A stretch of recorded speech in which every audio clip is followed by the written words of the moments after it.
everybody, and welcome to Nostalgia Bit. Today, we are talking about Doctor Who once again, and I'm joined as always by my wonderful co-host, Cooper Britton. Welcome, man. Hello. How you doing? Hello, I'm good. I'm excited. I'm actually quite excited for this one. Yeah, this has been not I've a been long enjoying time my coming, Doctor I guess, Who. but yeah. No, it's been a long time coming since whenever we did the Series 1 review. Which was, God knows when. Yeah, not even that long ago. Like June. Not that long ago, yeah. I've been enjoying my Doctor Who rewatch, and I'm quite interested to review Series 2. I guess we should jump in and say, yeah, we're reviewing Series 2. Yeah, let's clarify what I think. Yeah. Also, the concept: if you missed our Series 1 review, you can go back and watch that. I am a lifetime Doctor Who fan. I think so is What? Cooper, but I've very much indulged in it in a YouTube sense. I've been a Doctor Who YouTuber for many years. It's how I'm most well known online, I would say, nowadays. Whereas Cooper, you kind of watched it when you were younger. You've kind of followed the show, but you've never really went back and rewatched much of it. So this is. I've rewatched kind of bits like and series, like favourite series and stuff, but I've not gone back and rewatched everything, like, in order. So the great thing about this, That's what this is. It's like you're coming from the perspective of someone like myself who is in the fandom, who knows what the popular episodes are and what the unpopular episodes are, and knows these episodes inside out. Coming to you, who is a fan of Doctor Who and knows these episodes but hasn't watched them in years, revisiting them and kind of reanalyzing them completely without bias. And I think that's going to be interesting today. It was weird with this series because I feel like it's, from what I've kind of picked up, I feel like it's not a series that not many people talk about. Like, I could have some horrific takes in these, like, in my, like, top episodes, and I'd have no idea because I've got nothing to judge. Like, maybe the odd one, like when we've had conversations, like there's a couple of episodes that you've said are very good and I've enjoyed, but for the most part, like, I could have like an episode in here that I really enjoyed and everyone else thinks is really shit. That's what I'm excited for. That's what I'm excited for. It's like if you come up with a strange take today, I'll be very excited to kind of go, what the fuck? It's also a weird one because I actually, like, I was watching some of these episodes and, like, halfway through I would remember what happens because it was like some side, like unconscious, like deep down lockdown memory. Love and Monsters, like halfway through Love and Monsters I remembered how it ended. And I was you couldn't remember Love and Monsters? Love and Monsters, I couldn't remember, and then about halfway through the word Absorbaloff just appeared in my brain. And I was like, wait! I can't imagine, like, starting to watch Love and Monsters and not knowing it's the Absorbaloff episode until, like, halfway in. Like, that's just a crazy experience to me. Love and Monsters is one of those episodes that I know, I'd heard the name float around and I knew that it was, like, it was an episode people talked about, but then, like, literally halfway through, like, for some reason, the word just Absorbaloff just manifested. Amazing. Well, I think without any further ado, let's jump into our list and we can talk about Love and Monsters when we get to it. If you're new here and you're not familiar with how we do our list rankings, we both have our own list ranked from worst to best, and we can only talk about each thing in the list when we've both said it. So, for example, if my 11th place was Doomsday and Army of Ghosts, for example, and Cooper's Army and Ghosts and Doomsday was third, we couldn't talk about it until we hit Cooper's third place. So, we're going to start working our way through the list. And by the way, we have group stories together. We're not separating two-parters unless they feel like they need to be, but in all of these cases, yet again, similar to Series 1, they're all kind of part of one bigger story, and I think work as a two-parter, and I think can be ranked fairly in that. Yeah, I agree. 100%. Cool. So, without any further ado, Cooper, what is your number 11? My number 11 is Tooth and Claw, episode 2. Have we done it again? Oh, man. I mean, yeah, okay. Really? I'm going to hold on to that one for a while. Oh, my God. So my number 11 is The Idiot's Lantern. Okay. We've not shared any yet, so what is your number 10? My number 10 is Christmas Invasion. Okay, my number 10 is Fear Her. Okay. So what's your number 9? My number 9 is Idiot's Lantern. Okay. And my number 9 is The Christmas Invasion. So we're starting to get some similarities here. Right. We'll start with The Idiot's Lantern. That was my number 11th. That's your number 9th. Yeah. Idiot's Lantern is... It has the makings of a brilliant Doctor Who episode, but I think it falls apart so much in lots of different areas. I think the biggest thing for me is it's clearly inspired by Little Shop of Horrors, yet I can't find enjoyment in it, and I don't understand that. Little Shop of Horrors is one of my favorite like film musicals. It follows the same concept, you know, like the man absolutely eating plant replaced by a face eating TV. It's absolutely, great. it's all there. For me, it was like it's one of the only Doctor Who episodes that like I just couldn't get into it. Like I just felt like I was into it from a little bit at the start, and then it just didn't have the grasp, like it didn't have the weight or whatever it was that normal Doctor Who episodes have for me that like gets me in. There was just something missing from it. Whether it was the misogynistic man, I don't know. There was a couple of things in it where I was like, yeah, I understand, like it's period and it's supposed to be this, that, the other, but it just didn't really. The wife beating flag shagger that you have. It just didn't really land for me. That kind of but yeah, the whole episode just I got about 2/3 of the way through this episode. I was like, right, I need this episode to end because I really just wasn't enjoying it.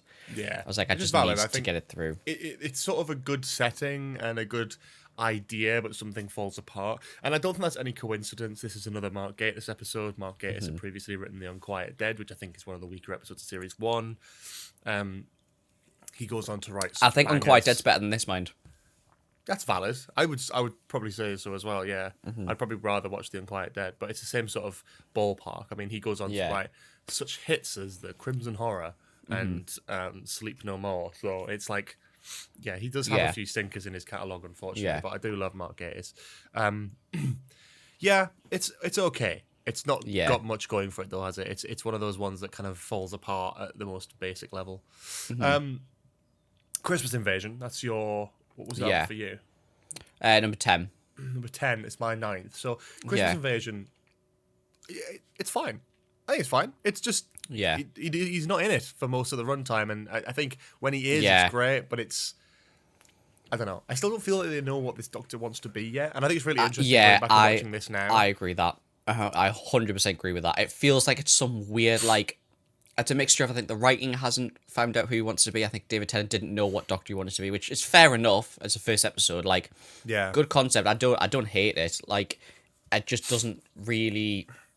Yeah, I think it misses that like Doctor Who flair for me. Yeah, and it's not like it's a Doctor Light episode because Doctor Light episodes are still very good episodes. It just feels like a weird, like in betweeny, like it's not like it's the thing is for me. It's like it's a fine episode with some great scenes, and I think that's part of it. So, like the Christmas tree scene's amazing. I think the finale's good. I think the finale's great. Whenever David Tennant's on screen in this episode, it's like great, and he's great in this. I think some stuff just feels weird to watch with this episode now. Like it feels weirdly disconnected to the rest of David Tennant's era. Like how he's just sort of like he kills the guy with the Satsuma and he falls like to his death and he's like, no second chances, I'm that sort of a man. And it's like, I don't really see that ever brought up again. No. To be honest, it's like, it kind of like the way they're writing it's like, if that was done now, that would be a point of criticism online. People would be like, well, what's the point? That was his character. It's like, if you want to pick holes in it, it shows that the writing was still that same level back then. It just, you kind of got away with it because of nostalgia, because of, I don't know, the era that it was sort of set in. There's certain things where it's like, I don't remember David Tennant's Doctor being all about no second chances. Yeah, you know it never really comes up again as far as I'm aware. Like that whole no. Yeah, and like just killing a guy. It's just like okay, just literally like killing a guy and going no second chances. It's like I don't really recall. Yeah, it just lands itself really weirdly. Like it's just a strange like it's a strange Christmas / regeneration episode, if that makes sense, or like first episode. I like it. It's got some good stuff in it. I think it deals with the right things. I think Rose is great in this episode. I think Jackie and Mickey are great in this episode. I think they do a lot, but like,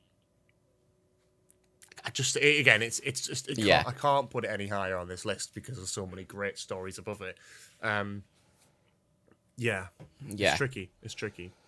What's your number 8? My number 8 is New Earth. Oh, so is mine. My number there we go. Is New Earth as well. New Earth. This is a weird one because it's like I don't love it, but I don't hate it. Like it's I think it's a nice first episode. I think it slots in quite nicely. I think things that it tackles quite good. I think it's a clever idea. I think it sets up some potential good stuff in the future, but it's just kind of there as an episode, if that makes sense. I really like the trilogy of random episodes that kind of tie together, and I love when Doctor Who used to do this and just doesn't do it anymore, where it's like you've obviously got End of the World, which is sort of Cassandra and Face of Bow, and it's like in the far future. You've got New Earth, and then next series you've got Gridlock, and three of them tie into sort of like a trilogy, one episode every season, and that's a really nice through line, I think. Maybe some sort of like laziness in the writing, but I think actually it works really well, and it's the kind of thing that Doctor Who should do more often, you know. Come back to these places, revisit places you've been before. Like recently, New Earth, I think, is a prime example. I think this is a great showcase into the future. Series 1 of Doctor Who, this is something you might not even realise, doesn't go to an alien planet at all. Really? It doesn't leave Earth. Oh, because it's all in like ships in the atmosphere and stuff. It's wow. It's either on Earth in the past, or it's in a space station floating above Earth. I never realised that. And that's the case. That's the case for End of the World. That's the case for The Long Game. That's the case for Parting of the Ways of Babel. That gives Series 1 some credit that you don't realise, like unless like I didn't have the budget or the scale that. to be able to do that. Yeah, that's so clever. The fact that they did, I obviously hadn't realised that it's like it was always like an episode away, an episode back, an episode away, an episode back, and it was always like that, like a story away, story back. That's what I meant. But like you don't realise like how it actually is just all in different time periods, or somewhere surrounding Earth. That is so that's so clever. That's so good for Series 1. So it's implied that in Series 1, like, they have adventures on alien planets. Well, they talk about it loads, don't they? So on screen, this is the first time we actually get to see in the new era like a new planet. Yeah, and clever. I think it's really exciting. You know, they walk out, you really feel the breath of new adventure. I love the opening of this episode, where David Tennant's on the TARDIS console, and it's very dark and gloomy, and he's just sort of like close-ups of him, like, you know, doing levers and pressing buttons and stuff, and it's just this gorgeous like start to the episode. This start to like a new series of adventure, and I think, it kicks you straight into it. And the stuff with Cassandra, I think, is really good. They use it in a really clever way. The whole body swap thing is also really interesting. Yeah, I like that. Is funny that when they do that. I like Cassandra. I love like Cassandra dying in her own arms. Like there's a lot of clever character writing in that, you know, like the last time she was ever called beautiful was on that night, and it turns out that the last time she was ever called beautiful was by herself dying. Yeah. And she never knew. And I'm like, that's how brilliant is that? That's just great. It's very clever. Satisfying writing, you know what I mean? Like that's the kind of stuff like I just love to see with Doctor Who.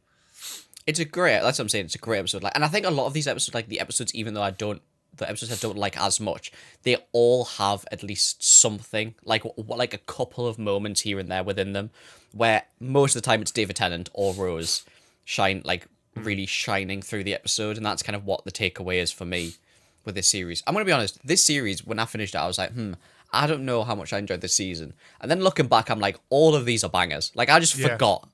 All of these are bangers. Like, it's Series crazy. 2 is like a weirdly forgettable one that people don't talk about, but it is filled with great episodes. Yeah. And I think if you really, really want to rank it, it's like, I think people see it as like an overall package, and I think you have to. Series 1 as an overall package is great, and you love it.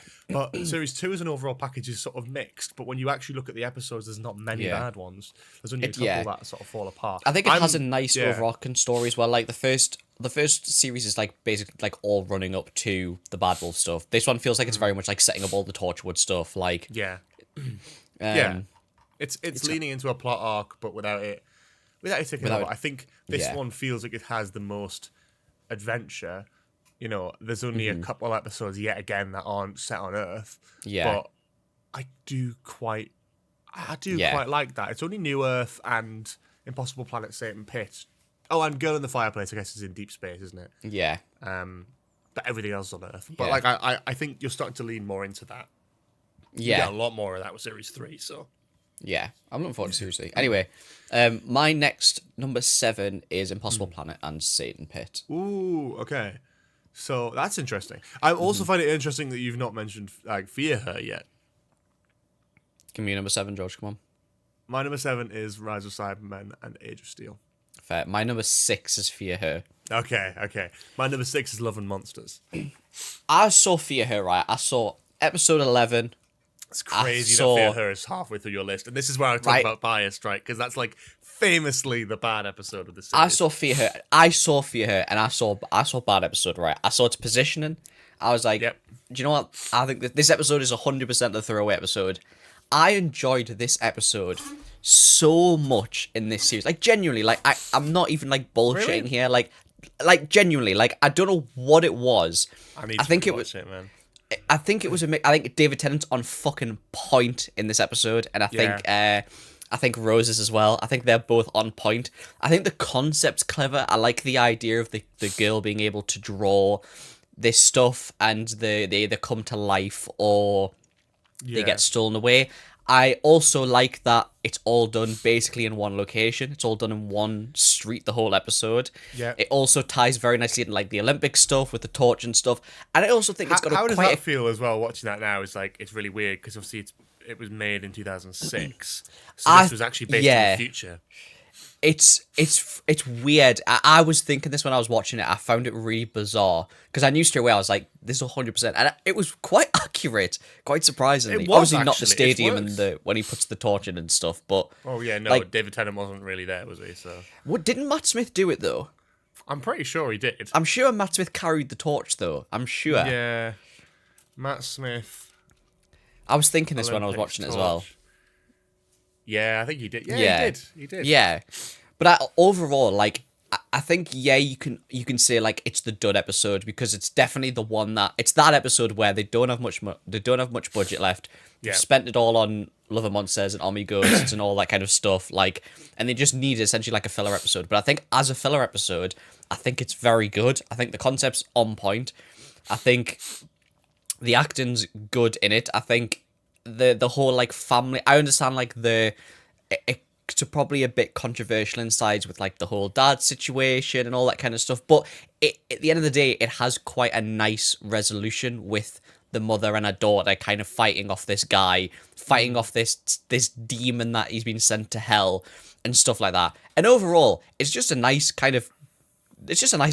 I think the finale with the creature just wanting to be loved and wanting to find its family again is quite cute, and it's quite a nice concept for an episode that majority revolves around kids.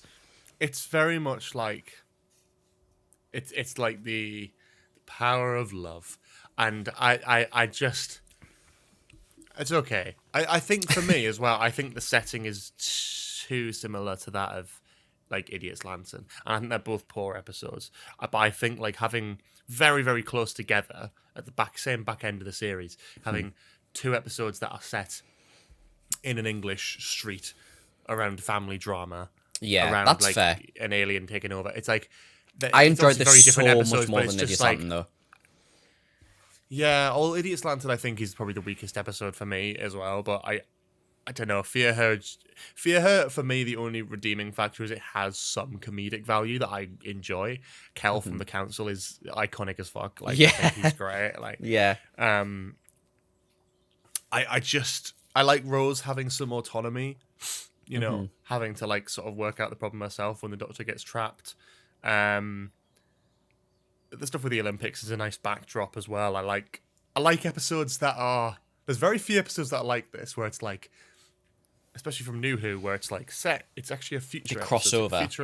It's a futuristic episode, but we are now past the point where that is set. And I think it's the same with like one of Matt Smith's episodes was set in like 2020 or something, and it's like, oh god, that's so weird. Well, it's like the Back to the Future thing as well, isn't it? It's the same thing. Yeah, it's the same sort of thing, and I find those episodes really interesting because it gives the writers a challenge of trying to identify what the future looks like. So I think there are some interesting elements in this. I think the characters are a lot more well-rounded in this than in Idiot's Lantern, where they feel like almost caricatures. Yeah. I think there's comedic elements of this, but I just can't put this above any other.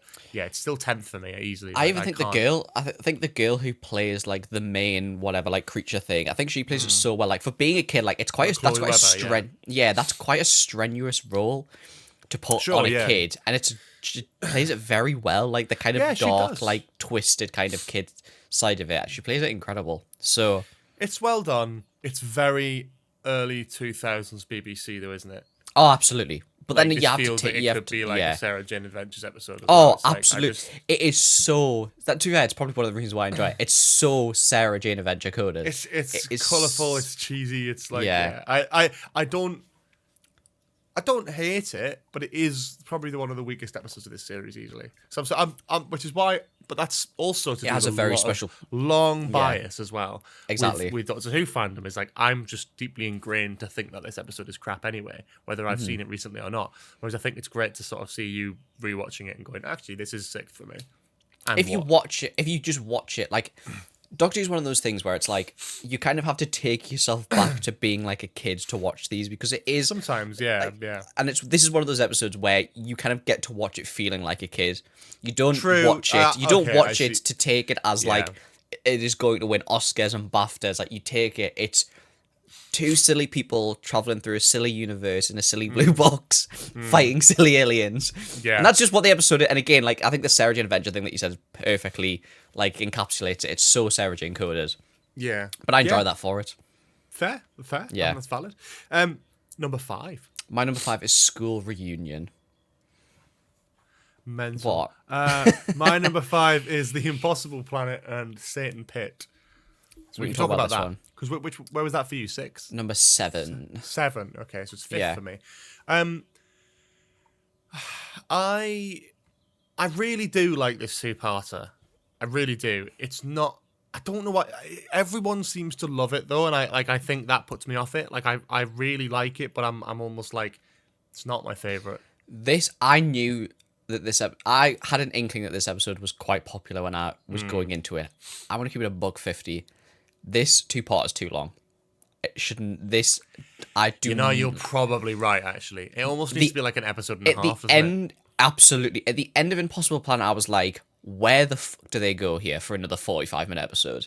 Yeah, it feels like it needs to be one of those episodes that's an episode, and then the next half an episode wraps it up, and then you get half an episode to set up whatever's coming next. Like it almost has to be a 2-part pre-finale or a 2-part mid-season finale, if that makes sense. You need an episode and a half and then to set up something else because it just feels like it fucking drags in Satan Pit. Really? Okay. Yeah. I like some of it. I think the iconography of the Ood can't be. I fucking love that. Sorry, taken away. This is like obviously an introduction to those aliens.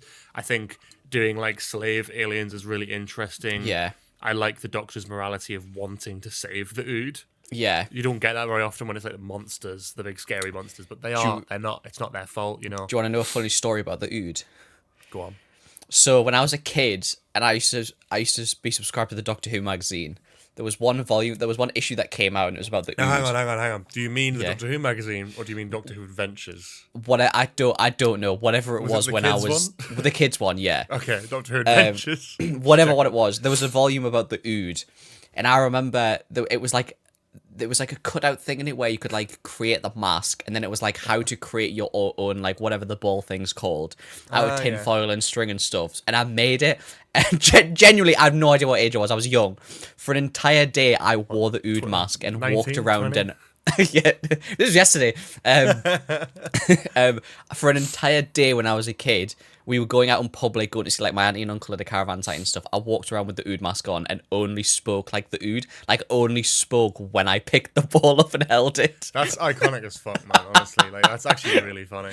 I think it's like that's the joy of Doctor Who that they don't get anymore. Like, just don't go and make stuff and play much anymore. And I think like that's what Doctor Who is missing, is that kind of easy to make kind of iconography of going out. And that's why the Ood became so popular, right? It's like they were so good, just an immediately recognizable monster. And the Ood's one of those monsters that I would be interested to get like a new story with them, because I think there is still stuff you can do.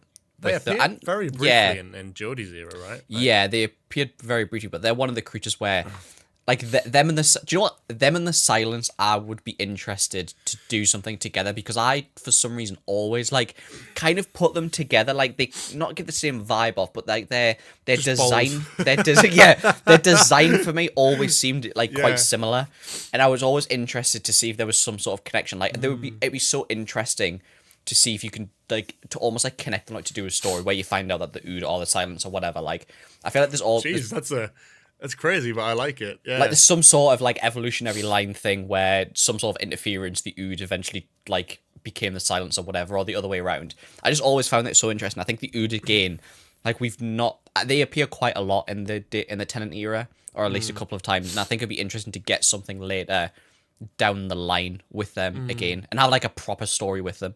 Because that's the thing. One thing I think that's a Doctor really Who. cool theory that I like. I like the idea of is that they could eventually evolve into the Silence. I don't know what it just. I always paired them together, or not pair them together, but I always saw them as similar. Because they sort of speak telepathically. Exactly. They have a very similar sort of facial structure, but like The almost suits. evolved. Yeah. Yeah. The suit. Yeah. The outfits as well. But yeah. Did you? So a fun fact about this episode. Did you recognize, of course, the big bad of the episode is the Beast, the devil. Yes. Yeah. It's the same voice as Sutek. Sutek. Yeah. I knew this. And yeah. I think whenever I've gone back and watched that since Empire of Death, I have got a little bit more of a kick out of it being like, Yeah. even though it was the same voice from Classic Who, like they did that on purpose. I kind of like the ambiguity aura. that it's Yeah. like that could also be a Sutek story. Do you know what I mean? Like, Yeah. it could Oh, very absolutely. easily be like Yeah. an interpretation of death as the devil. Yeah. Right. And I think that's A different name, that kind of thing. Yeah. I quite like the headcanon. Like, I quite like... Doctor Who's also very good for this, is you have, like... It has quite nice headcanon things where it's like, yeah, I can see that being this person. It was the same thing after New Earth. The Face of Bo. I went down such a Face of Bo rabbit hole when TikTok decided to tell me that there's a theory that Captain Jack is the Face of Bo. And that was a rabbit hole, I'll tell you that much. Yeah. That's and I'd funny. never heard this before. But I quite like that. I quite like that Doctor Who has quite a few things across the series where it's like, yeah, I think it's just acceptable that this is the case, even though it's never been said. Funny. And I do like the idea that, well, I mean, the only difference is that technically Sutek is attached to the TARDIS during this, but that's... Oh, don't even start with that. Though. Like, I like, as much as I like that, and I like that plot thing, I don't like to think about that consciously. It's like, no. No. No, I love this. So I love the possession. I like the evil. I like the visuals of it. Like Toby with all the tattoos, like standing outside being like that. And then like the glass breaks and shit. It's terrifying, but it's great. Yeah. The music's fantastic. But yeah, I think you do make a good point with it dragging a little bit. That was again, that's just me. Like, I just felt like after Impossible Planet, I felt like, because I also knew where this was going, and I knew who the big bad was of this like two-parter, and I was just like, how on earth do you get another full episode out of this? It just feels like it could have been an episode and a half and placed better to set up something better. Pardon me, sorry. It's the Monster Man. Yeah, I think it's okay. As I say, it's fifth for me. It's not any higher, but Seventh for me. I still think it's a good episode. I still think it's good. Fear Her above this, I think, would shock waves throughout the Well, community. let it But I shock like waves that. throughout the I like community. that.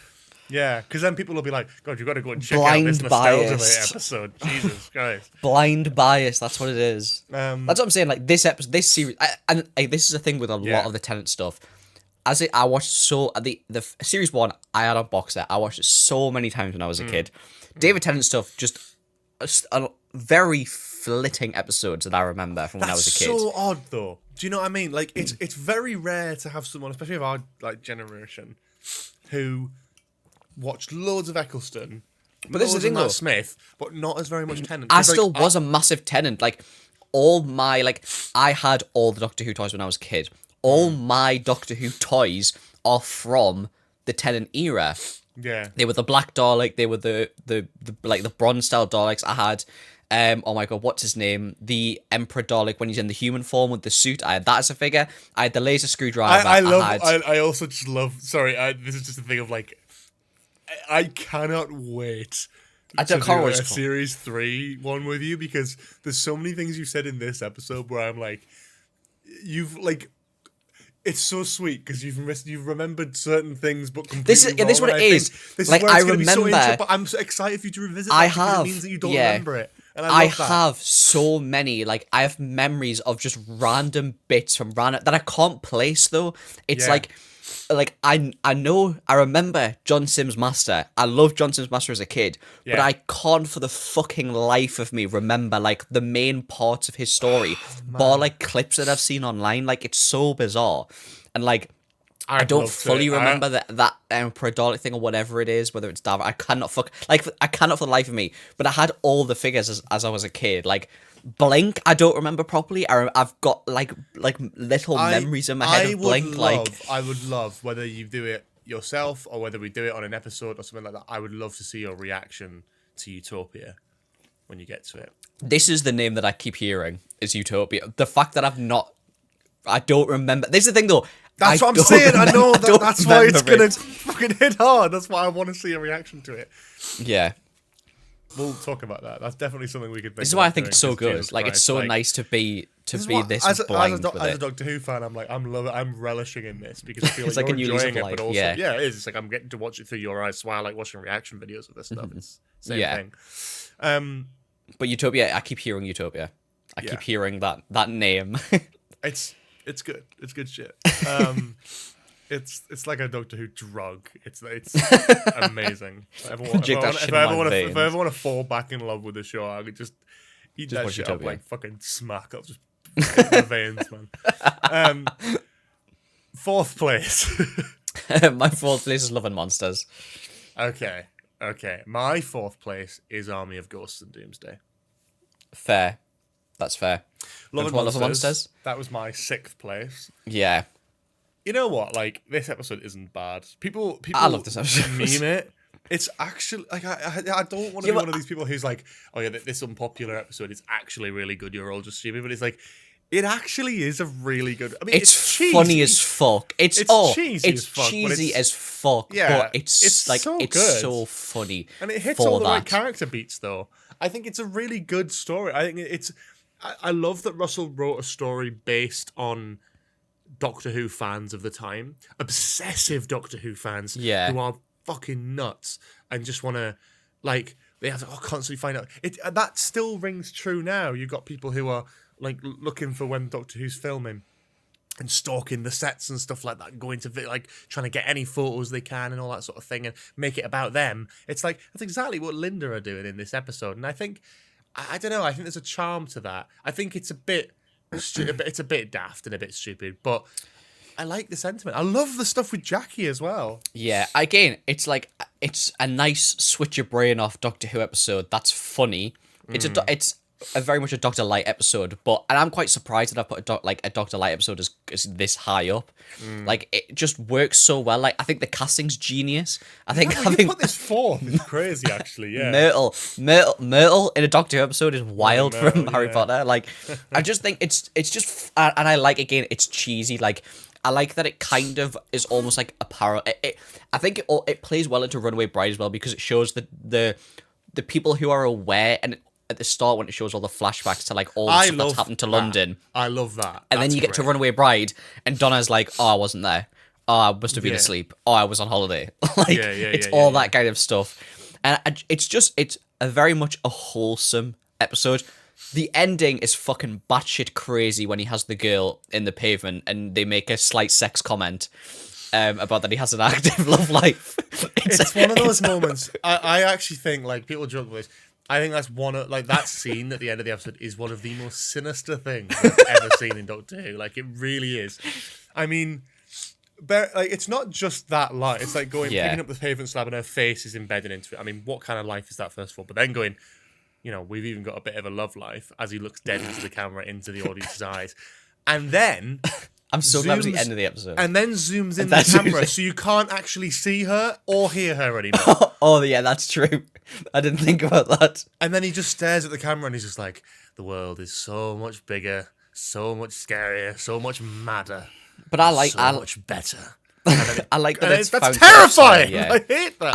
I like that it starts off with the found footage style. I like Linda. I think they're a great group. It's like a and I think YouTube it's quite vlog a nice. before YouTube vlogs were a thing. We need another one of these episodes that is like a YouTube era.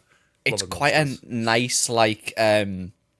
I don't know. Again, it's quite like a wholesome episode with like a group of people who are obsessed with this one person, but they actually find friendship with each other through the Doctor. I think it's a very clever, like it's a very nice way of doing it.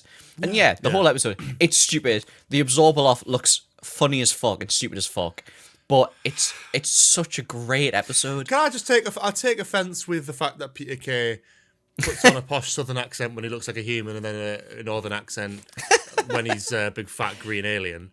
Don't know about that, like, because he's like, it's the eczema, you know. And then when he's a green alien, he's like, yeah, come here, it tastes like chicken. It's like, what the fuck are we like? Come on, man. You're not again. helping It's with just, that. and I quite enjoy. Like, I love the serious Doctor episodes. Like, some of my favorite episodes are when the Doctor gets serious, but at the same time, Doctor Who, I relish from when I was a kid, and I do like the funny. Not that. I just like the kiddie kind of feel. Do you know when you watch this, episodes do you know like this? the background of this episode? Do you know how like the monster came about and stuff? No. The Absorbaloff was actually the winning monster design in a Blue Peter competition. Really? The prize was. I remember them they doing would this when I make was a it kid. into the show, yeah. I remember. Did they do one for like the Olympics years ago when it was like something to do with? Yeah, they did. They did like a write your own short story, and one got made. Somewhere there's a short story called "Going for Gold," and it involves a weeping angel on the running track of the Olympics. Somewhere in some archive on some computer, I will have the script that I submitted for that somewhere. Oh wow! I will have it. I cannot we for should life do remember. a read I through will. of it. That'd be amazing. Must have it somewhere. Oh it my will be God. somewhere on some hard drive in my room. Yeah. Get I'll have that. to try and dig something out, see if I can find it. But yeah, I did that. I submitted when it was the Olympics one. Yeah. But yeah, Love I and would love Monsters. a read of that. I just enjoy. It was just Love and it's just Monsters a is good. I hate people who say it's crap. I mean, it is crap, but it's not the worst Doctor Who, and it has a lot of good stuff going for it. And for the most part, at the very least, I would say that the levels of cheese and cringe and weirdness of the episode, it is completely self-aware. Yeah. My comparison. Elton is played in such a way that he is cringe to watch and he is uncomfortable to watch. Someone's home video. We're not supposed to see this. It's like, it's weird. This video is this episode is the old school Dot and Bubble, and my fucking god, it is miles above Dot and Bubble. Do you think? Yeah. Oh, are you joking, mate? It's No, night I'm just and day. interested. Yeah. It's night and day. I don't think anything can. I think the level of character in this is just another level. I think that's what it is as well. I think it's genius writing, and I think for it being such a short episode and you don't get to meet a lot of the Linda people much, you get quite a good sense of their characters. And it also it's kind of sad because they start to find community together. They start liking each other and stuff like that, and then it's kind of sad when they start to get ripped away from each other. So it's sad. Yeah, it is sad. Yeah, there's a lot of tragedy in this. Yeah. It's a great episode. It is a good episode. It has a lot. It ticks all the boxes. It also just has a lot of campy, silly Doctor Who in there as well. But people, you also it's have to, as a Doctor it's also Light memorable. episode, It's also memorable. It's also memeable. That's more than I can say about. And as a Doctor Light episode, it's so that's the way that I look at it. For being a Doctor Light episode, it is so good. Yeah. There we just go. wait to get to blink, man. Jesus. I know. Yeah. Third place. My third place is Rise of Cyberman and Age of Steel. So the interesting thing about this, I think this is one of the first times we've done one of these lists, right, where our top threes do not match at all. Number one, I think, is going to be the same. No, you've already mentioned my number one. Oh, ever? Mm-hmm. Oh, fair enough. So your number three is, sorry, what? Rise of Cyberman and Age of Steel. My number three is The Girl in the Fireplace. Okay. Very nice. Have you mentioned Rise of Cyberman? Yes, I have. It was my number 7th. There we go. Rise of Cybermen, Age of Steel, I think, is a great two-parter story. I love the idea of the parallel world. I love the exploration of Rose's family and all that. I just think it drags. And I think some of it's aged. I think my preference in Cybermen is a lot more of the body horror stuff, and this does have the body horror in there. But I'm really not a fan of the designs. I'm really not. A fan of the designs. No, I'm not a big fan of the Cybus design. I think it's a bit too clunky robot. I prefer body horror Frankenstein-esque human upgrade than like just mindless robots. But I know that's the point, and I respect what they're doing. Like, it is good. And I as I say, I do love this two-parter. It is 7th for me. That's still like sort of mid-range of the series. I do love a lot of the back end of this, so there's a lot of episodes I just prefer. I haven't got many bad things to say about it. I think now that like World Nothing Time exists, I look back and I go that this is just not as good as that. I think it has great elements. Yeah. I think John Lumick's a fucking dumbass, you know. I mean, like, he just walks around the set. Well, doesn't walk around the set, but he just he goes around the set being like, he's like an evil villain, like comic booky evil villain, and that's all well and good. I like the resolution in Age of Steel. I really like the resolution in Age of Steel. The blowing up of like Battersea Power Station. There's like the factory as well, very iconic now in London. I like that. I'm just not. I feel like I know you need it with Rosa's family. I just feel like we did this. We did do this in series 1, and I do love it, and I think it's important for Rosa's character. But I'm like, and obviously it pays off in Army of Ghosts and Doomsday. Yeah, but I'm just like, I think there's a. So, do you prefer like the Mondasian, like the World Nothing Time Cyberman, to these style of Cyberman? Design wise? Yeah, design wise. 100%. By really? A country mile. Yeah. I think it's scarier. I think it's because the Mondasian Cybermen are definitely scarier. I would for me, what the Cybermen are, and it's summed up perfectly in World Nothing Time, and also in the very original, like the 10th Planet. I'm very, very like ride or die with this. Most Cybermen stories don't push this idea, but I love this idea where it is like, this is like a human-esque race, human equivalent race, who are dying of disease, of famine, of whatever, and they are doing anything they can, but they have unlimited technology supplies, so they are augmenting humans to live longer, to the point where like there's no line of when do you cease to be human and when do you become machine. I like the body horror element of these Cybermen, the Mondasian Cybermen. They've got this big clunky unit on the front of them, like a PC, and that's what's powering them. And then they've got these felt masks on and human eyes behind the thing. It's like, what? It leaves it to the imagination of what horrifying thing is behind that mask. Like, if you lifted that up, it would be this fucked up like human face. It's body horror to the extreme that Doctor Who is able to do. Whereas this is stompy robot man. Yeah. To me is like, do you like the I don't want to call it the Rogue Cyberman, it's not called that, from Jodie's era, the love it the half human, half Ashad. Yeah, that's an amalgamation. That, again, summarizes, it's like he is a Cyberman conversion gone wrong. He is a human with emotions and feelings that believes in the Cyberman cause somehow. Yeah. He believes that that's right, that's the future, and he fights for that cause, but he knows that he is wrong. I think that's a brilliant... I would struggle to find anyone who doesn't believe that Ashad is a brilliant original creation involving the Cybermen, because I feel like the Cybermen have been done time and time again, and it's the same story over and over. I think Ashad is a very refreshing thing. They didn't do much with, but I think as an idea is great. I think with these Cyberman, for me, I think it's a lot of nostalgia. I think these are my Cyberman. Like, these are the like if you were to ask me to draw Cyberman, these are the Cyberman I'm going to draw. And I think seeing this as like the first, and also I think it's a great introduction for them. I think it's a genius idea to do the parallel Earth thing and then have it play into Army Ghosts and Doomsday as well.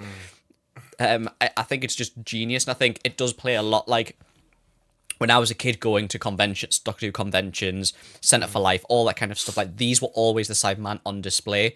These are the ones that I was petrified as a kid going to the Centre for Life, Did you ever go to the Centre for Life thing when they did the Doctor Who thing? Yeah, I when you were did. younger? I did. Do you remember? We should talk about that at some point. You know, Do you remember the Cyberman room where it was the dark room? You go through a curtain and like a double door, and it's the Emperor Cyberman or whatever it's called on the massive chair, and you pressed a button and started talking, and like it was massive on speakers and stuff. I don't. I remember Davros though. Oh, I remember the Cyberman one. You went into a room. Weird. Maybe they changed it. Yeah, maybe it was a different time. Yeah, but there you go in. Like that's what I remember. Like these are like the Cyberman that I will always remember. Like I remember being petrified of these as a kid, like that kind of thing. And I think it does play into it. And I think going back and seeing, and I guess for the first time, not really because I don't really remember these episodes from when I was a kid. Seeing these for the first time, like the introduction of the new Cyberman, like I think. I just really, really enjoyed it. I enjoyed it as a two-parter. I agree. I think if it wasn't for the payoff of Doomsday, I think this episode would be lower because it does feel like we're rehashing the Rose family story. Like, it does feel eerily similar to to Father's Day. If the payoff wasn't there in the finale, it would feel, and obviously because it is, fair enough, but you have to judge that as a separate episode of itself. I think the best it does is with Mickey. I think leaving him behind. Oh, absolutely. That's a really great character moment, and that's a really good goodbye from him and Rose. It's like Rose has treated him like shit, and then now she wants to be all emotional about it. It's like, actually, yeah, he's doing the right thing here. I like that. You've also got the introduction of our favourite Geordie in Doctor Who. Probably one of the only Geordies in Doctor Who ever. Yeah. And he's the most Geordie in all of fiction. I mean, he's... Cyberman. Mrs. Moore! Like, he's very... Doctor. Very, we love Jake. We love Jake. Yeah, it's really good. I love these episodes. Like, they're so fun. Not really fun. They're a bit... no, I wouldn't say fun, but you know what I mean. Like, I think they're a great introduction to the Cybermen. I don't think they're as strong of an introduction to the Cybermen as Series 1 did with the Daleks. That's my point. I don't think this is as good of an introduction. It's not the Dalek of Series 2. Yeah. Oh, absolutely.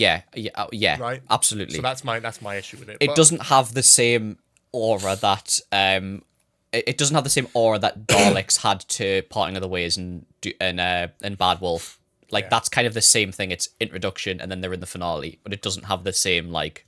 I mean, I'm not being funny. The Cybermen and the Cybermen don't even have close the amount of aura that the Daleks do. Let's be real. Like, I don't think anyone even touches the Daleks when it comes to a Doctor Who villain. Do you think there's anything that comes close to the amount of like synonymism or whatever the fucking word is, and like the just pure aura form that the Daleks have? No, well, you can't beat them in terms of iconography, can you? They are famous, like, but in their own right, separate to Doctor Who. Like, they are known. Like, the Daleks are a very iconic design. I don't think anything comes close to it. The only thing I'd say the big three in terms of Doctor Who monsters are probably Daleks, Cybermen, and Weeping Angels. And I think Weeping Angels have done very, very well to be able to jump on that, considering it's not a classic Who villain. Yeah. It's very impressive. Because you've got Zygons and Ice Warriors and Silurians and Sea Devils. I think the Weeping Angels, in terms of the modern notoriety of Doctor Who, people refer to Weeping Angels more. People who don't watch Doctor Who refer to Weeping Angels as like a thing. I love the fact that have you seen the new Minecraft thing with the creaking? Oh yeah, I have. So there's a new mob in Minecraft. Complete side story. Bless you. Sorry. There's a new mob in Minecraft, a new biome called the Creaking, and literally when it got announced, all the comments were, "Oh my god, it's the Weeping Angels! Oh my god, it's the Weeping Angel mechanics!" Like, but that's what it's called. Like that mechanic of looking away and it moves to look back. It's just called the Weeping Angels, and that just. But that's the thing though as well. It's like the Weeping Angels. There's an argument that they are like this is such a fucking thingy. There's an argument that the Weeping Angels are like almost not more synonymous, but like have more weight. Bearing in mind that their main they were Blink, and then their main like station was the Matt Smith era, and that's it. That's realistically that's all you've got. Bar the Jodie episode, but I'm not talking about that because it's shit. Okay, we got a hot take in there. I like that. Again, that's a complete other side story. So let's not. We'll get when we get to Flux. When we get to Flux, we'll talk about that. Jesus Christ, won't be a while. But when we get, I think in the series 3, we'll talk about Weeping Angels more. Yeah, obviously. But anyway. Yeah. I like the Cyberman. My number 2 is Army of Ghosts and Doomsday. Thought it might be. Mine is Tooth and Claw. Really?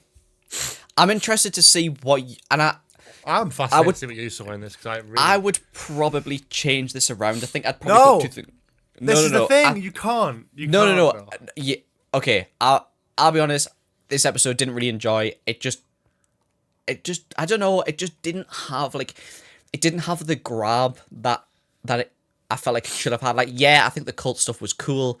The werewolf stuff, I'm not really that bothered by it. Yeah, it's cool to do like the kind of fantasy, kind of like the Victorian mythology kind of side of it, but I just wasn't really that arsed with it. Like, yeah, Torchwood Estate, cool. Like, yeah, set up the Torchwood Institute. Like, yeah, it's a great set of the finale. Like, I don't think about the Torchwood Institute as like the thing of this episode. That's the thing. Like, for me, it just didn't really like. Yeah, it has some good moments in it, but it just didn't really have like.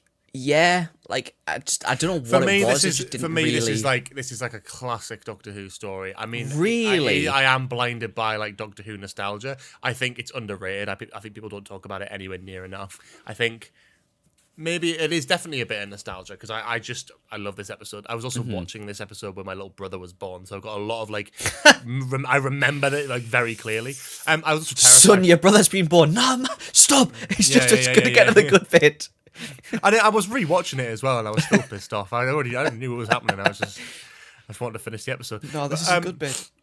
I think it's the same as like with this. It's definitely a bit of nostalgia. I grew up like I was. It's scariness, isn't it? I think as a kid, the things that scared me the most about this series, I think, were probably the werewolf, the clockwork robots, and probably the zombies from New Earth. I think scared me the most. I think and the werewolf, I think I think it's brilliant, because I think it really pushes the line of what Doctor Who can do before the watershed on a Saturday night. It's dated now, sure, but in 2006, like the POV shots of the werewolf with the sort of like filter that they use on it, the sounds that they use, the fact that the werewolf pulls someone off screen and then you hear them being fucking ripped apart is insane for this era of Doctor Who. And that kind of, I also think the werewolf looks brilliant. I think it has aged incredibly well, considering this is 2006 BBC television. I think they did an amazing job with the motion capture.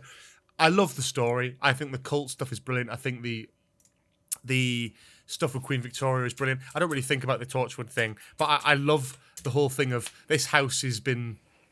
There's a whole mission from this cult to infect the Queen of England with a werewolf curse. So they've destroyed the train line so that the Queen has to go to this house. They've then taken over this house, held them hostage. It's a proper romp. And then you've got a werewolf that is scared of mistletoe. So there's lore, and there is like there's mythology in it. Even though the werewolf is an alien werewolf, it's like there's like mythology in it, and there's like you've got the diamond, which is a real thing, like a real part of history. Queen Victoria and Albert, like a big part of their history. You've got like the again, as I say, the mistletoe, the use of like the mistletoe in the wood, the father of the bloke who owns the house being obsessed with werewolves and having preventatives and stuff and building stuff. It's so seeped in lore and history. Maybe I need to rewatch it and like. No, but you don't. The thing is, it's like this is what I say. Like it's your opinion. It just didn't for me. It's a lot of nostalgia. I think for me, it goes down to the basics. As soon as the werewolf is free, and they're running around the house, it's Doctor Who all over. You know, you're running around a big house, running away from a monster, trying to hide from it, trying to figure out a way to defeat it. It is brilliant. It is absolutely, and that to me. And there's maybe one or two scenes I think in this that really just sort of exemplify David Tennant as the Doctor. 2 episodes in, you've got that scene where the werewolf's breaking out, and like they're trying to free everyone, and the Doctor's helping everyone out and all that sort of thing. And then he sort of waits back, and the werewolf is sort of walking down the corridor trying to work out where it's going.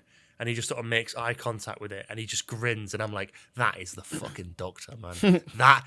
He could fucking get ripped apart in a second, man. but he's just so fascinated by what he's seeing. He's seeing a werewolf, you know? Ah, man, I love it. I love it. Yeah. Before we get to number 1, it's going to be slightly off tangent, but we're going to. We need to also talk about Army of Ghosts and Doomsday. That's true. Well, let's do Army of Ghosts and Doomsday, and then I'll sidebar, because it's something I'm very interested to know if you've watched, because I think you'd fucking love it based on what you've just said. Okay. Well, you could say that. Go on. So this was a BBC show in like 2007 through like 2010. Did you ever watch Primeval? Yeah, I watched Primeval, man. I did used to watch we should 100% do an episode reviewing the first season of Primeval. It's only 6 episodes. Is it? So the first season of Primeval, 6 episodes. And mate... Oh, there's 5 seasons, though. Jesus Christ. We just do the first season. Like, because okay. When you watch Primeval, you watch series 1 and 2, and then you stop. That's it. The rest of the seasons are ass, okay? Season 1 and 2 is where it's at. You get to the Velociraptors in the bowling alley. You get to whatever the clicker is at the last episode. It's very Doctor Who coded, isn't it? This is what I'm saying. Like dinosaurs in modern England. It's very much like what you're saying with Tooth and Claw, where it's very much like something is in a small environment. We need to get rid of it and send it back home. Not to sound like Elle, if you like Primeval, you will love Torchwood. And we'll get to Torchwood at the end of this episode. It's just PG Torchwood with dinosaurs. We'll get to Torchwood at the end of this episode. We'll discuss. Okay, Army of Ghosts and Doomsday. I fucking love this episode. I also completely forgot. I didn't realize that these episodes were the end of this season until the preview of On Fear Her. When I watched the preview and I was like, oh my god, it's these episodes. And I was like, I'm so locked in. I was so excited. Yeah. Because I didn't realize, I completely forgot. Because I remember like a couple of weeks ago, I was like, oh, how far are you through series 2? And you're like, oh, yeah, I've got like quite a few stories left and all that sort of thing. And then watched the rest of them 2 days. You just blitzed it out. And I'm like, yeah, okay, this is what I like to see. I love these episodes. Yeah. Again, I think it plays well into the... I think it's very well set up throughout the season with the Torchwood stuff, with the alternate dimension stuff, with the Cyberman, with Rose's family. I think you've got parallel worlds, you've got Daleks versus Cybermen. Yeah. It's very ambitious, it's very grand sort of scale, and I think it was the perfect sort of second series finale that you could have done when you're rebooting Doctor Who. I mean, Daleks and Cybermen haven't really officially met each other on screen and fought against each other, so it's something that was sort of just asking to happen. Yeah.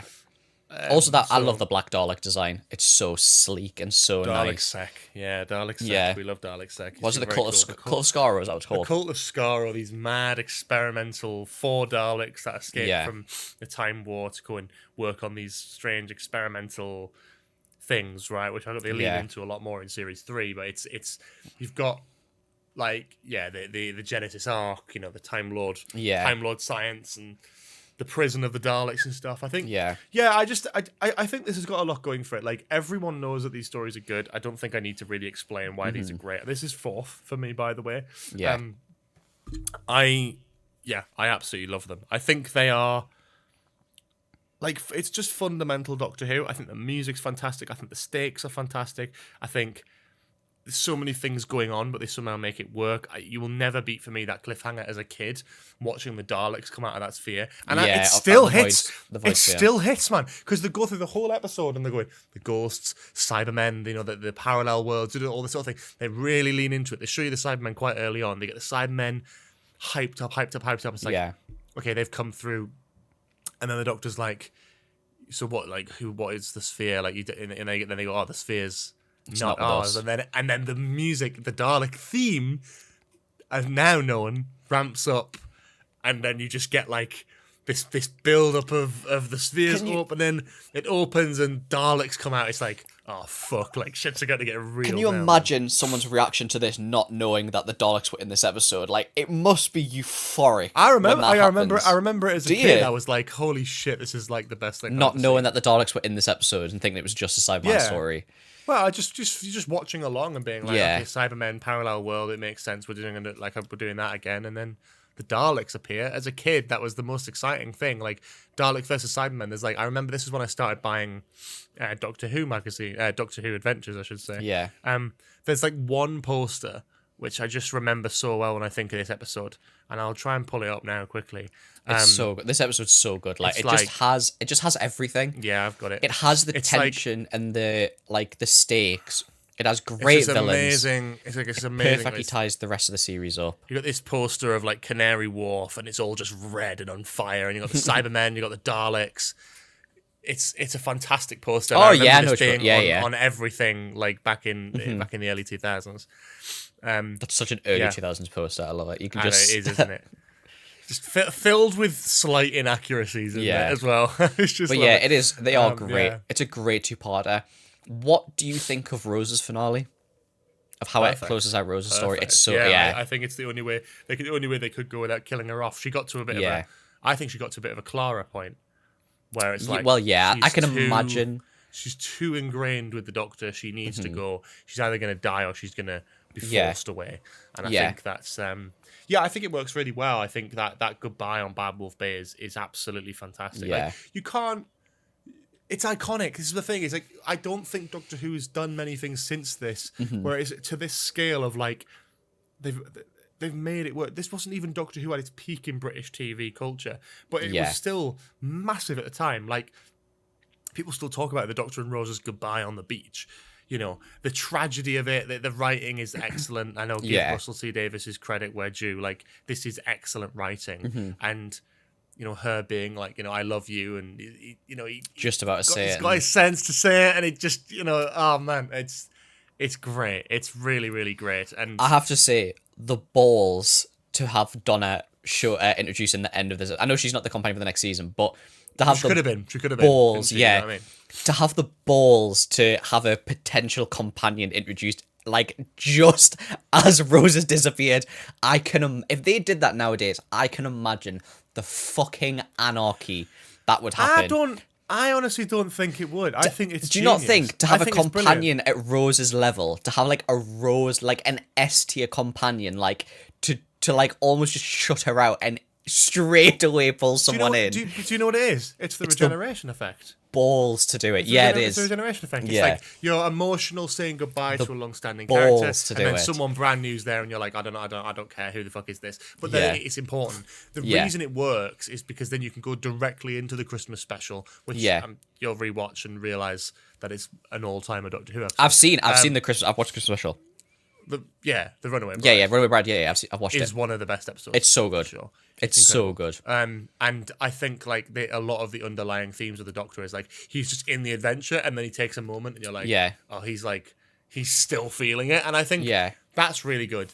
The problem is he still feels it through most of Series 3 as well, and that's where it takes a bit of an issue. But that Runaway Bride, I think it works really well. Yeah. I think throwing her in, it's perfect. obviously story wise.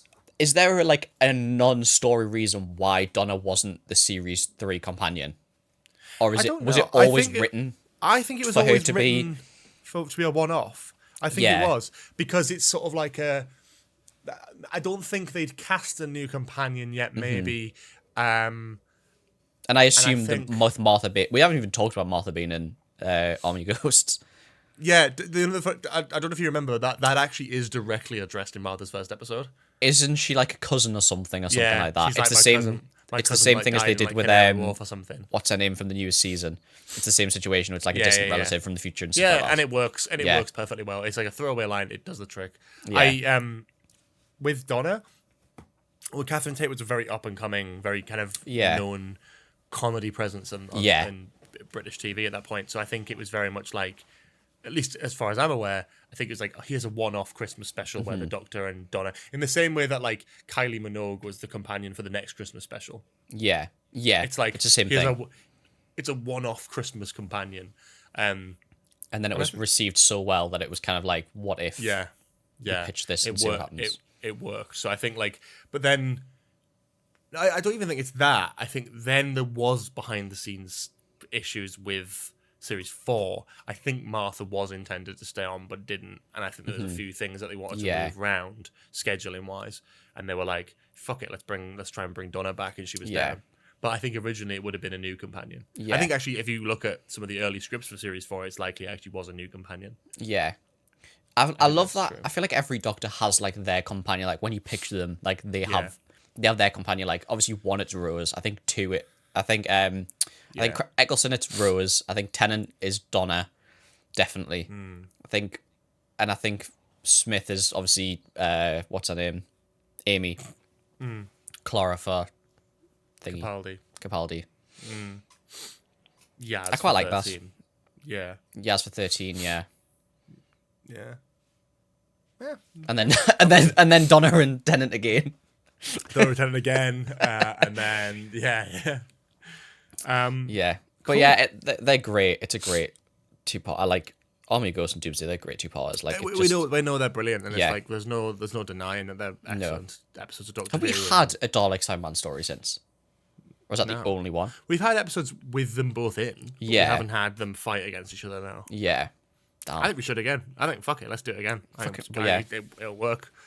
You haven't got any other fucking ideas at this point. That's the thing. It's like if and when it gets renewed and we get more Doctor Who, they're 100% kicking off with the Dalek episode. They're going to be stupid not to. Now. Mate, that first season back is going to be the most fan wanky series, and I cannot wait for it. I'm just going to get all the iconography out there. Oh, absolutely! Like this is the thing, though. It's like I feel like Doctor Who's gone so far. Like we've almost come full circle where it was like we were getting too many same monster stories. I hate it. And then we've come back around to now they're only doing original and classic Who stuff, and it's like we're now come back round the circle where we're asking for like all old monsters. Like it's not even old monsters. Like I would rather, obviously, I think this depends on what era you come from. Daleks, yeah.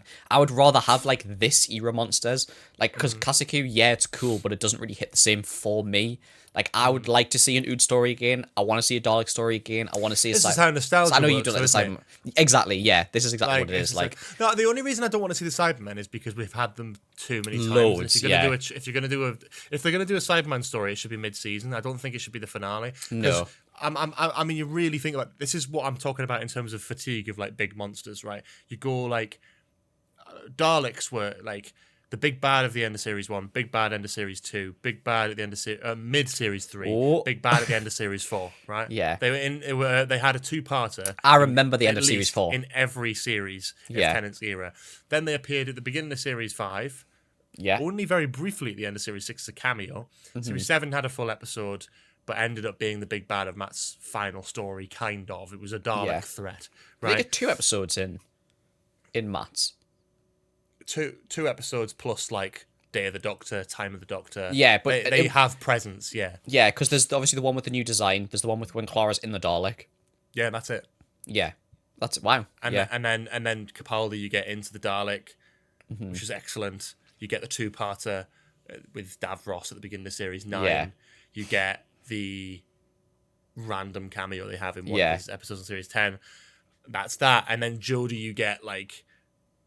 3 Dalek specials, and then the Daleks appear in most of Flux, and then Power of the Doctor as well. So it's just like they started going ham with it. But then I don't mind the Daleks. The Cybermen, I think they're like worse. they're in like every major finale. But like this is what I'm saying. It's like if we go by like finale villains, right? This is why I think like originality is better. On paper, love the Rani and Omega being a finale villain. Love Sutek being a villain. Just wasn't very well handled. The point is, you've got, again, Daleks in Series 1, Daleks and Cybermen Series 2, Master Series 3, Daleks Series 4 with Davros. Yeah. Series 5, everything. Daleks, Cybermen, fucking whatever, Pandorica. Yeah. Series 6. Yeah. Just... The Silence, I guess. The Silence. Yeah. Series 7, which I think is probably one of the better, like very not the good best though. Finale, but yeah, solid. Very good setup. Good story. Like Series 7 again, the Great Intelligence plus again Dalek, Cybermen and stuff in the Christmas special. Series 8, Cybermen and the Master, and here's where we go. Cybermen and the Master. Series 9, Gallifrey, but at the beginning of the series you got Daleks and the Master. Series 10, Cybermen and the Master again. Master. Multiple Cybermen. Multiple Cybermen, multiple Masters. Right? Series 11, Dalek. Series 12, Cybermen and Master again. Yeah. Series 13, Flux has a bit of Cybermen, bit of Daleks. Power of the Doctor, Cybermen, Daleks and Master. It's like... Yeah, I'm sick of it now. Yeah, you know? I fully get like. So I think we can leave them. I'm glad the Master's not come back. Yeah. I'm glad the Cybermen have had a bit of a rest. The Daleks, I think, are next to come back. I think Cybermen and Master can still wait a bit. Yeah, let's put them on ice for a bit and then. Yeah. The Master especially, I think we fumbled the Rani so much. We need to give the Master some pause. Yeah. I was ready for a Master return, but I think the Rani was too much just the Master in a different form, so it just feels too much like. And I do enjoy the Master story. Like, Master's probably one of my favorite. Like, he's one of my favorite characters. Like, I love all the iterations of the Master. Like, it's so well handled. But so we're assuming Doctor Who's even coming back anytime soon. Anyway, number one, first place. What's your first place? Girl in the Fireplace. What it is? Girl in the Fireplace. Mine, School Reunion. I love School Reunion. Like, it's episodes. This is the thing. Like, all my top episodes, I just love. Like, I can't. Like, I've seen very few bad things about my top episodes. Like, School Reunion is not the obvious choice for first place, but I think Sarah Jane is amazing in this. I think Elizabeth Sladen plays the role completely, like, brilliantly. I think it's a great episode just to have like a random mid-season episode that is just a random villain. But you're bringing back an old companion, and that is what the story is about. K9 as well. Not so much my fucking boy. Yeah, I love K9. K9's great in this. Sarah Jane's great in this. The cast are great in this. Like, they've got a lot of the great elements, and I think like the story of Sarah Jane. Yeah, it's the first time they've ever done this in Doctor Who, really, where they've brought back a companion to do like a legacy companion story. Yeah, about what is Sarah Jane up to now? Oh, she's an investigative journalist, right? Yeah, and that's because she's inspired by the Doctor, but she never settled down. She never really moved on. And with Rose leaving at the end of the series, you get to see that through Rose's lens as well. Them two do not get on at first, and I think that's really important. So good. Because then by the end of the episode, they do kind of understand each other. Is like, Rose will one day end up being Sarah Jane. And she did. She ended up in a parallel world. She obviously whatever in series 4, but she ended up just being like Rose and moving on. I mean, that's just supposedly fucking married a human version of the Doctor, but we'll not go into that. Growing up with Sarah Jane Adventures, like, I have such a special place in my heart for Sarah Jane. Like, she is one of probably my favorite. Obviously, I've not really watched much of her when she was an actual companion, but she's one of my favorite companions. Like, if you go back and like, if you're gonna watch Classic Who, that's why I'd always recommend you start with like season 12. Just start with Sarah Jane and Tom Baker, because it's just like you'll immediately fall in love with it. It's like, I love that. Like, she's just so. You know what I mean? I like the direction that they took her character. I love all of her writing, whether it's in Sarah Jane, whether it's in the episodes that she appears in. Like, it's just so well handled. Like, to be a companion who is, not, I don't want to say obsessed, like, it's not the right word, but it's like someone who just has found their calling and is doing whatever they can to continue their calling. That's the kind of way that I see it.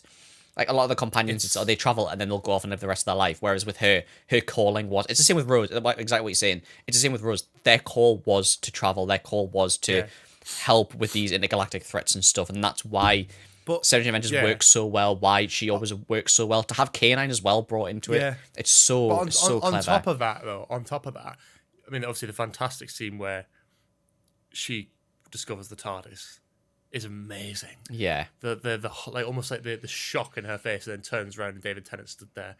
She's like, Doctor? You know, it's like, oh god, man, the chills when I see that scene. It's fantastic. But also, like, the villains. Okay, the Krillitane are kind of like a basic villain, but I like the concept of them. I love Anthony Head. He's a brilliant actor. Gone on to do fantastic things after this. But his face off with David Tennant in that swimming pool where he's like... And that's probably the one time that whole no second chances thing comes back, right? Where it's like, you know, which I do like, and I think that's a great... It's a great confrontation. It's like, he wants the Doctor to join them. He wants the Doctor to be all-powerful like them. But he won't allow it, and it's like, oh, you can bring the Time Lords back. You can fix all the wrongs of the Time War. Yeah. It's brilliant. And I think Sarah Jane helps him realise that, and I think that's why this story works so well. It doesn't feel like fan wank, even though it probably is on its conception. I love that. I love the school setting. Yeah, it's very nostalgic to see like an early 2000s school being used as like the setting of Doctor Who. Yeah. It's just the whole thing. It's just such a great... I think it just works so well. It's such a cute, like, nice Doctor Who episode with some nice themes in it as well. It's not like a darker Doctor Who episode, but it's just like a more like, I don't want it, like, sentimental Doctor Who episode. That's what I'm looking for. Sure. That's what I quite like about it. Yeah. No, it's good. I'll always sing the praises of this. I love it. I think it's a great episode. Girl in the Fireplace. It would have been my number one at one point in time, I think. I remember when we did if you haven't seen it, go and check out the top 5, our top 5 Doctor Who episodes of all time that we did.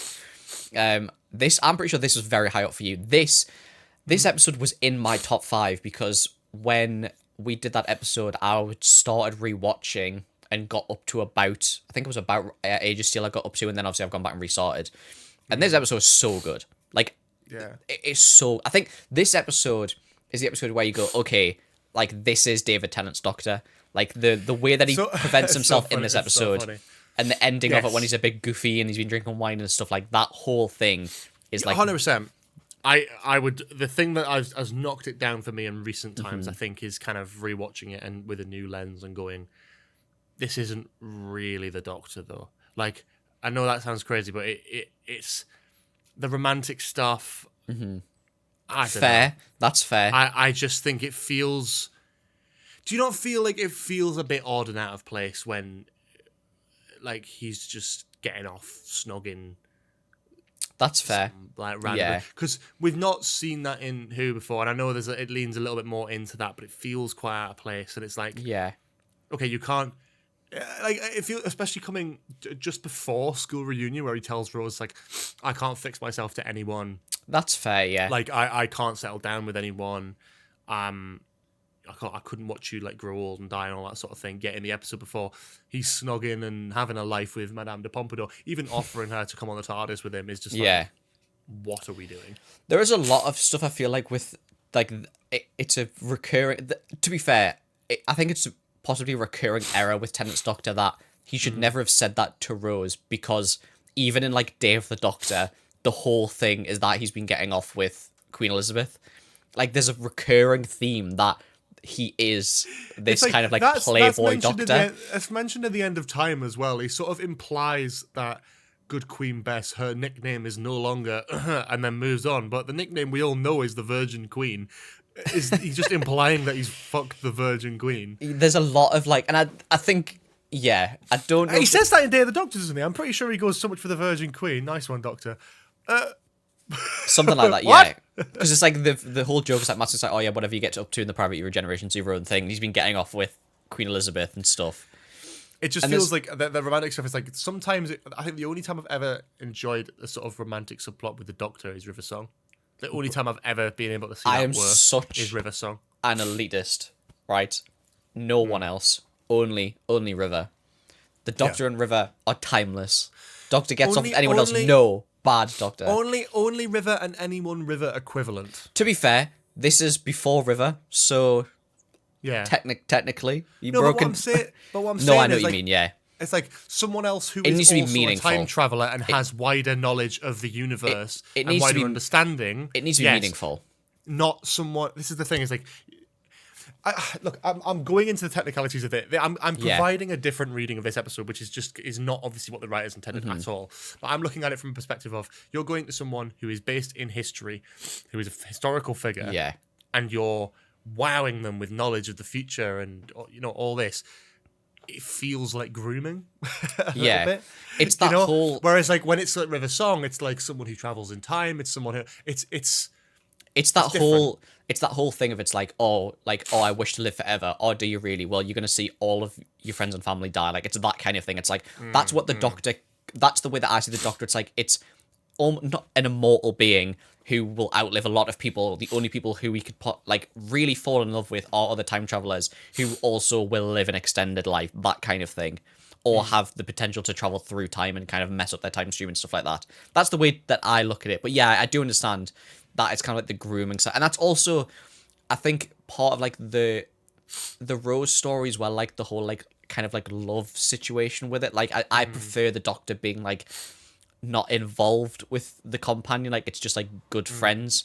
The Rose one, there's an argument that it kind of is slightly different situation, but swings around about. It's hard. I understand, but as a whole episode, Girl in the Fireplace, I think an amazing concept.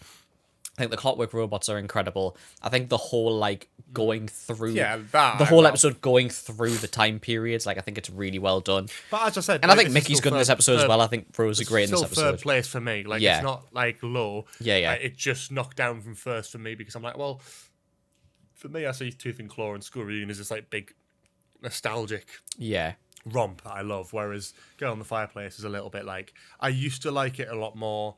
I think I'm a bit like, yeah, it's good. It is good. It is great. I'm just not as big on it as I used to be. Mm-hmm. So to recap, what is your list from worst to best? 11 Tooth and Claw, 10 Christmas Invasions, 9 Idiot's Lantern, 8 New Earth, 7 Impossible Planet / Satan Pit, 6 Fear Her, 5 School Reunion, 4 Love and Monsters, 3 Rise of the Cyberman Age of Steel, 2 Army of Ghosts and Doomsday, and number 1 Girl in the Fireplace. And a partridge in a pear tree. There we go. Mine is Idiot's Lantern, Fear Her, Christmas Invasion, New Earth, Rise of Cybermen, Age of Steel, Love and Monsters, Impossible Planet and Satan Pit, Army of Ghosts and Doomsday, The Girl in the Fireplace, Tooth and Claw, School Reunion. Yeah. And if you'd like to let us know your list from worst to best, please put it in the comments below. We'd love to have a read. Let's move on to Just News and get this episode wrapped up. Got a very exciting story today, I'm sure, from the wonderful Elle, who has provided us with a lot of fantastic stories. And this one has a fantastic headline that I'm already excited to read out. Now, don't open it because I want to get a genuine reaction to that. I'm not opening it. The baffling headline, right. Sheffield man cuts off toe with bolt cutters and eats it. What? Oh, I literally just feed a Sheffield as well. I was literally in Sheffield to start this week as well. Did you cut your own toe off with bolt cutters? Shit, man, it was me. Surprise. Well, this is back from 2016. He chopped off his big toe and stood eating it. So, man has been taken to hospital after reportedly cutting off his big toe with bolt cutters and eating it. Police attended the Wilko store, previously known as Wilkinson's, in Sheffield city centre on Sunday morning. They were called following reports of concern for a man inside the premises. The spokesperson for South Yorkshire Police said, upon officer arrival, the man was taken to hospital with injuries to his foot, where he remains. There are not believed to be any other parties involved with the incident, and it's not being investigated as a crime. A man went into Wilkinson's Haymarket, went upstairs to the electrical aisle, picked up some bolt cutters, chopped off his big toe, and stood eating it. The aisle was taped off until police and forensics. Me fucking shit it was. It's not. That's the article. There's not even any more to it, but I don't think you do need that. The fact that this actually happened. What on... I will never understand some people. That's one of those moments in life where it's like, what on earth? If I was going to cut off a body part and eat it, I don't think I'd cut off a toe. What would you cut off? I just wouldn't, to be honest. If you had to, though. If I had to. If someone had a gun to your head and said, cut off a piece of your body with these bolt cutters. Christ. Yeah, I don't know, man. I guess it probably would be a toe. Probably a small toe, though. You can't cut off your little toe, though. You lose balance. Do you not know this? I did know that, but I would cut off one of the other smaller toes. What about, like, a little finger? Little fingers are the strongest. Do you know? Fair, yeah. Carry about your little finger. Mm-hmm. Wanna try that when you come back home shopping? Use your little finger. I'll do that next time. Yeah. Yeah. The strongest finger. No. Too big, also. It's a lot more mass. I think a toe.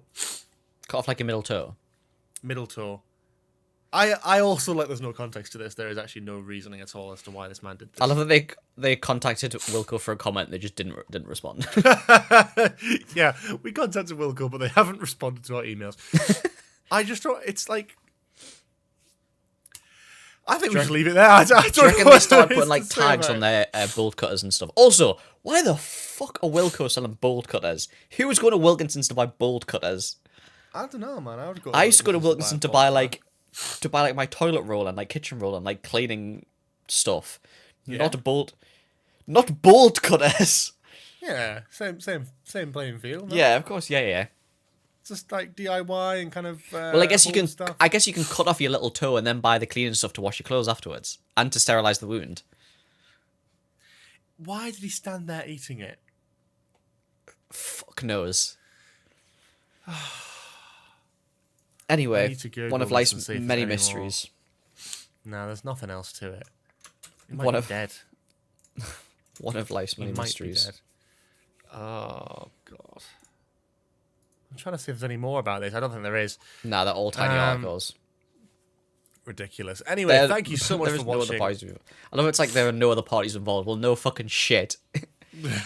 Wasn't cutting off other people's toes. Or just stood around in a circle watching this man cut off his big toe. Do it. Go on, man. I'll give you a tenner. Put your mouth. Oh, fuck's sake. Oh, dear. Well, I hope that man is well nowadays. I mean, that was Almost 9 years ago. Yeah. Yeah. So, Hopefully he's still got the rest of his toes. much love to the big man with the one big toe. Thank you so much for watching this episode of The Sounds of It. If you've enjoyed it, please do give us a like. If you're watching on YouTube, of course, like, comment, subscribe, as we're almost nearing 500 subscribers. If you're listening on Spotify, please consider following us on there as well and giving us a hearty 5-star review. As you do know, it really helps us out. You can check out our social medias, personal and otherwise, in the description below as well. And yeah, thank you so much for watching, and we'll see you all next week. Bye-bye.